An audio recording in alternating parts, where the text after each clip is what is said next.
Salam budaya. Selamat berjumpa para pecinta sejarah Nusantara. Pada kesempatan kali ini kita akan berbicara tentang peperangan atau perang besar yang terjadi antara kerajaan terbesar di Nusantara Majapahit dengan kerajaan Demak atau Kesultanan Demak. Banyak sumber yang menceritakan tentang kisah peperangan antara Kesultanan Demak dengan kerajaan Majapahit ini. Tak kurang dari Babat Tanah Jawi, Suma Oriental, kemudian Kronik Cina. Nah, pada kesempatan kali ini kita akan membahas peperangan antara Majapahit dan Kesultanan Demak menurut catatan Kronik Cina. Pada umumnya, naskah Babat maupun serat-serat yang lain mengisahkan bahwa perang besar antara Majapahit dan Demak terjadi sekali, yakni pada tahun 1478. Perang ini kadang dikenal atau disebut dengan Perang Sudarmo-Wisuto, artinya perang antara ayah melawan anak, yakni Brawijaya melawan Raden Patah.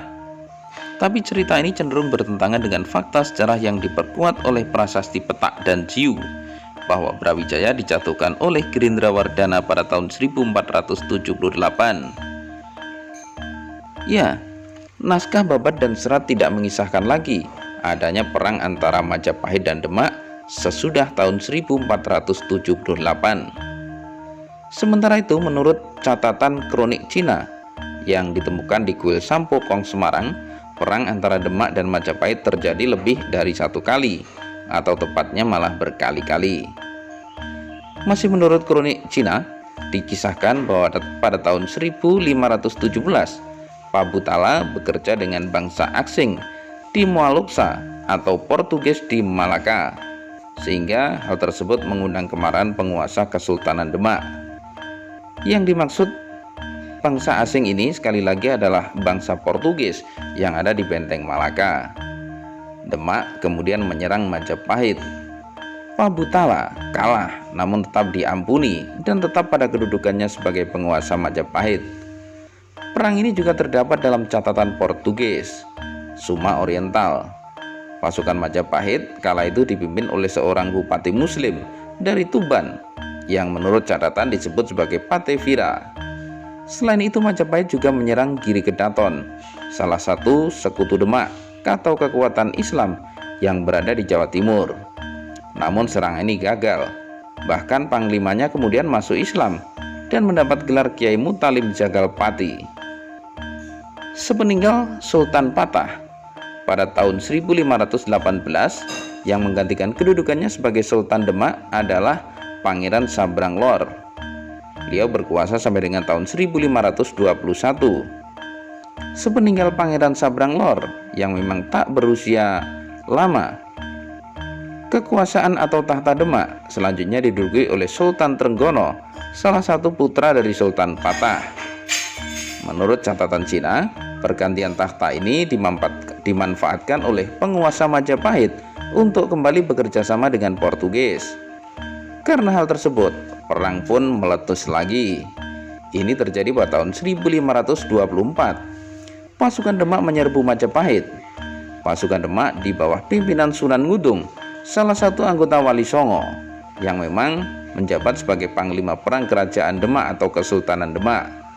Dalam pertempuran ini, sungguh disayangkan Sunan Ngudung tewas dalam pertempuran. Perang kemudian terjadi lagi dan berakhir sampai dengan tahun 1527.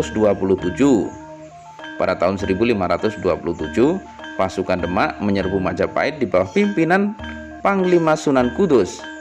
Sementara Sunan Kudus sendiri adalah putra dari Sunan Ngudung, yang karena ayahnya sudah tiada, menggantikan kedudukan Sunan Ngudung sebagai salah satu anggota Wali Songo. Dalam perang ini, Majapahit mengalami kekalahan. Raden Kusen, Adipati Terung, Panglima Majapahit, ditawan oleh pasukan Demak. Dalam catatan Kronik Cina, diceritakan bahwa penguasa Kesultanan Demak pada masa itu adalah Toh Abo, yang merupakan ejaan Cina untuk nama Sultan Trenggono. Dalam perang ini diketahui ada dua orang pejabat Majapahit yang memeluk agama Islam. yakni Adipati Tuban, yang oleh Portugis disebut sebagai Patevira atau barangkali Wira dalam ejaan Portugis. Yang kedua adalah Raden Kusen. Raden Kusen adalah seorang adipati dari wilayah Terong. Ya, Raden Kusen sebagaimana diketahui adalah saudara tiri dari Raden Hasan. Nama akrab untuk Sultan Fatah atau Raden Patah. Raden Kusen sendiri adalah putra dari Arya Damar, penguasa di Palembang. Keduanya lantas berguru kepada Sunan Ampel.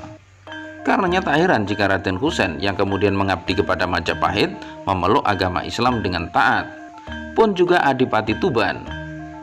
Nah, adanya dua orang pejabat Islam yang berpihak pada Majapahit atau berdiri pada posisi Majapahit dalam perang besar ini membuktikan bahwa perang antara Majapahit dan Demak bukan perang atas nama agama atau perang berlandaskan agama, akan tetapi perang yang terjadi semata-mata atas kepentingan politik belaka, yakni perebutan kekuasaan dan juga perebutan hegemoni agar bisa lebih berkuasa atas tanah Jawa. Masih dalam catatan kronik Cina atau kronik Tiongkok, Pabutala atau yang kita kenal sebagai Girindrawardhana meninggal pada tahun 1527 sesaat sebelum pasukan Demak Bintoro merebut istana Majapahit. Peristiwa kekalahan Girindrawardhana di Ahrana Wijaya ini menandai berakhirnya riwayat kerajaan Majapahit yang merupakan kerajaan terbesar di wilayah Nusantara.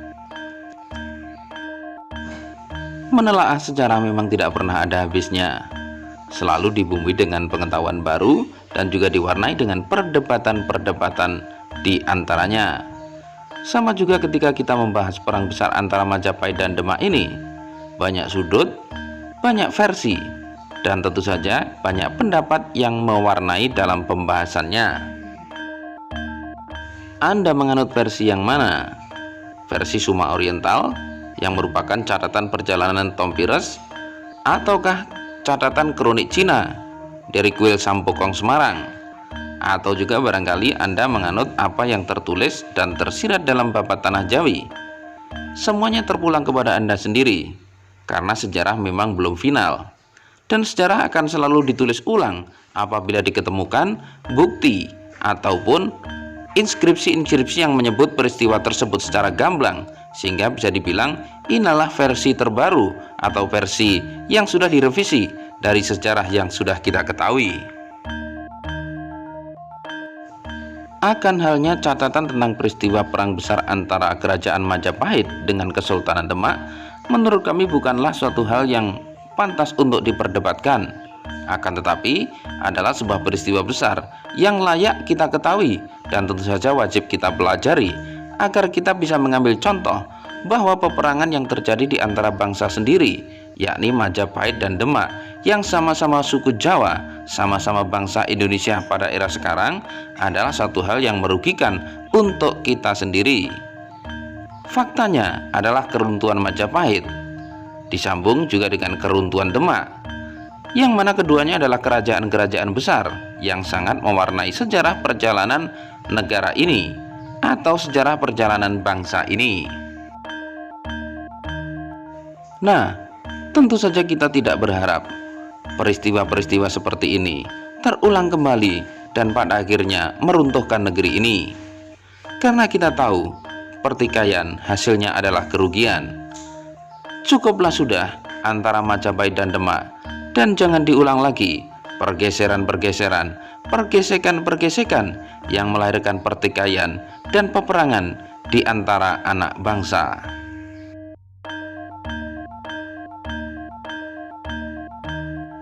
Semoga ini menambah pengetahuan kita semuanya dan juga menambah wawasan kita semuanya tentang perjalanan sejarah yang memuat konflik antara Majapahit dan Kesultanan Demak. Semoga bermanfaat. Tuliskan pendapat Anda dalam kolom komen agar kita lebih bisa banyak berdiskusi. Salam budaya.